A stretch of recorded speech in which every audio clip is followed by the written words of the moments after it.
It's full throttle, it's lights out, and we are racing in Catalonia. It's another superb launch from number one Pecco Bagnaia. Likewise, Jorge Martin, who fires through from that second row of the grid. Are we going to get them all safely through this first corner after the drama of 1 year ago? No, we're not. No. There's contact. There is big contact. Both We've got Cassini four bikes. or five riders down at the first corner. No, Bagnaia's gone down, and Bagnaia's been clipped. There's going to be a red flag. There has to be a red flag. This will be red flag. There's going to be red flag. We have got multiple incidents here on the first lap. Bezzecchi's down there. Marco Bezzecchi is down. Johann Zarco is down. Something happened. I think Bagnaia lost a rear, didn't he? So coming out of turn two. He dropped right down the middle of the field. I think he got his legs went over. Here is your race start then. Bagnaia's going to get the superb launch off the line. And there Bastianini, I think, was on the inside. Here he comes then, sweeping to the inside on the number 23 Factory Ducati. And I think it's going to be the Beast that's going to tag one of the Prima Pramacs on the inside. Zarco. Yeah, here comes Bastianini then. He's going to contact into Zarco, and then it's just skittles. Down go Bezzecchi, down goes Alex Marquez and Fabio Di Antonio. Further round though, into turn two, I think Bagnaia must have lost the rear, but it was all instigated by an Air Bastianini, clearly. Yeah, a similar kind of incident in some ways to what we saw at the start of the sprint in Austria. So left of picture is where you're looking here. Bastianini lucky straight away. I mentioned the tailwind into turn one. Bastianini loses it and goes straight into the side of them, and you could see there's no KTM in the middle of all of that. So as you say, Binder's going to go down here. Bagnaia launches it, and it's Binder that runs over the leg of Bagnaia. I thought it was Binder that was in the gravel at turn two. That was absolutely horrendous to watch. It's lights out and we are racing.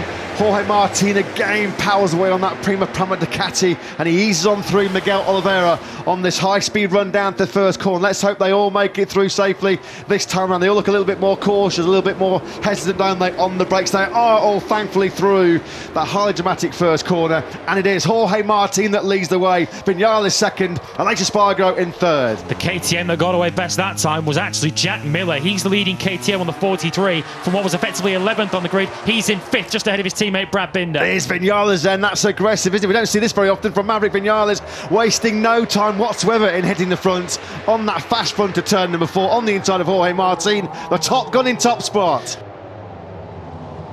I know Maverick Viñales ran it on Friday afternoon in baking hot conditions. Viñales is really starting to get into his rhythm here. Aleix Espargaro trying to find a way through. That was close. He's going to cut to the inside line, coming through turn number 10, and he has got through. That was brilliantly done there by Aleix Espargaro, setting about hunting down his teammate Viñales, who has opened up a lead of over half a second, 3/4 of a way around this lap 3. So it's now Aprilia 1-2 at the front of this Grand Prix. Viñales has been able to pull out around 0.6 of a second while his teammate was busy dealing with his very good friend Jorge Martin, who we're now looking back at. And the important thing here for Espargaro is to try and hold that Ducati off down this start-finish straight. This is the main threat for Aleix Espargaro. If he can get through turn one cleanly and get into his rhythm, you'd expect him to be able to pull away from the number 89, and he does get cleanly through the first corner. So Viñales with the fastest lap of the Grand Prix leads by half a second.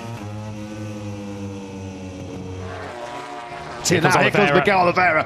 This is dreamland, dream territory, isn't it, for the factory Aprilias, for the Nawali factory, because they have 3 bikes in the podium place here in Barcelona. We know that Viñales and Aleix Espargaro have got the better pace than the Ducati of Jorge Martin. Oliveira also then finds a way through on this lap number 4. Are we potentially looking at history here in Catalonia in what would be the first ever podium lockout for Aprilia? So Aprilia, who are already way in excess of their best ever result here, as you can see. Aleix Espargaro, who was running second before that last lap mishap last year, finished 5th. That's Aprilia's best ever result at this circuit. 1, 2 and 3, and it looks like it's a straight shootout between the two teammates here. They've pulled clear of Miguel Oliveira. The two Aprilias, near enough identical lap times last time around. Both did a 1:40.4. Alex Marquez on the inside of his former Moto3 title foe Jack Miller. This is the battle for 6th place. They lean on each other going through turns 11 and 12. Marquez, the younger Marquez, still will have the inside line as they go through 12, and he then slots himself up into P6. So Alex Marquez then, his next target up ahead of him will be the Pramac Ducatis, but he's got 1.7 seconds to try and make up. He needs to bring himself on terms with Jorge Martin or Joan Zarco. It's 0.3 of a second that remains the gap between Vinales and Espargaro, but Miguel Oliveira, I was about to say, is being caught by Martin. He's now being passed by him. Martin up the inside into turn one and into the podium positions, and given what happened to Oliveira in the sprint yesterday, the fact that he's already plummeting back towards the Ducatis behind before we even reach half distance, that'll be a concern for him and RNF. Well, the Aprilia call Aleix Espargaro the captain. He's been so central to the development and the improvement of this team. He will recognise how important a result this is, so he will make sure that this is clean. He won't send a daring move at the inside of Vinales. He won't come from an awful long way back. He'll make sure that it's clean and make sure that it's comfortable, because Aleix Espargaro will be well aware of the kind of history that Aprilia are on the verge of here. Well, here we go then. What's going on? It's Zarco and Oliveira, isn't it? The battle that's raging for fourth place. Maverick Vinales couldn't get the better of a stunning defensive rearguard yesterday, could he, from Pecco Bagnaia? Well, he needs to take some lessons from Bagnaia in that sprint yesterday. Good race this, cracking scrap going on between Oliveira and Zarco for fourth place. On board then with Aleix Espargaro. He clicks the Aprilia now into top gear, 355 kilometres an hour. This is where he passed Bagnaia yesterday to win the sprint, and he's on the inside of Maverick Vinales into the first corner. Out to the long lap goes Maverick Vinales. Aleix Espargaro then, he'll see that on his left-hand side. Vinales then comes back onto the circuit. Is that the big key moment of this Catalan Grand Prix? Because for the very first time on course for the Dream Double, Aleix Espargaro leads. The problem Vinales has got now is, of course, he wants to try and get back on terms with his teammate Aleix Espargaro, but he did take the shortcut across turns 2 and 3. So, of course, if he doesn't give up a second, he's going to get along that penalty. But if he gives up a second, he can't win the race anymore. Crikey, look at that front tyre, the graining on the right-hand side of Maverick Vinales' front tyre. That's why he has not been able to resist this pressure building from his teammate Aleix Espargaro. And with just 2 corners remaining, it is going to be sweet, sweet revenge.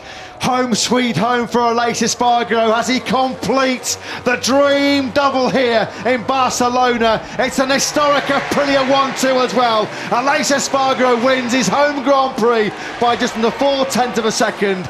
Maverick Vinales takes his role in history as well with second place. Jorge Martin comes over the line in a lonely third.